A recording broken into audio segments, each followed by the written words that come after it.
తెలంగాణ ముఖ్యమంత్రి కేసీఆర్ రంగారెడ్డి జిల్లా కందుకూరు మండలంలో ఏరియల్ సర్వే నిర్వహించారు. రెడ్డీస్ ల్యాబ్, అరబిందో ఫార్మా, హిట్రో సంస్థల ప్రతినిధులతో కలిసి సీఎం ఏరియల్ సర్వే నిర్వహించారు. అటవీ భూములు పరిశీలించారు. 11,000 ఎకరాల విస్తీర్ణంలో ఫార్మా సిటీ నిర్మాణం చేపట్టాలని తెలంగాణ ప్రభుత్వం నిర్ణయించింది. బేగంపేట విమానాశ్రయం నుంచి పారిశ్రామికవేత్తలతో కలిసి 4 హెలికాప్టర్స్లో సీఎం కేసీఆర్ ఏరియల్ సర్వే నిర్వహించారు. పొల్యూషన్ లేకుండా ఫార్మా సిటీ ఏర్పాటుకు ప్రభుత్వం సిద్ధంగా ఉందని ఎమ్మెల్యే తీగల కృష్ణారెడ్డి చెప్పారు.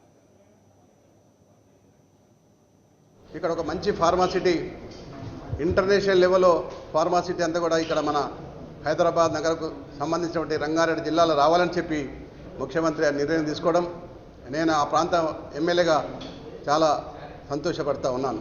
అంతేకాదు అక్కడ ఉన్నటువంటి ఇంజనీరింగ్ కాలేజ్ కానీ, ఫార్మా కాలేజీలు కానీ ఇన్ఫ్రాస్ట్రక్చర్ వస్తే అక్కడ ఉన్నటువంటి నిరుద్యోగ ఉద్యోగులకు అందరూ కూడా ఉద్యోగ అవకాశాలు వస్తాయని చెప్పి, ఇంచుమించుగా అక్కడ ఇండస్ట్రీస్ వస్తే 1,00,000 మందికి ఉద్యోగాలు వచ్చే అవకాశాలు ఉన్నాయని చెప్పి నిపుణులు చెప్తా ఉన్నారు. నాకు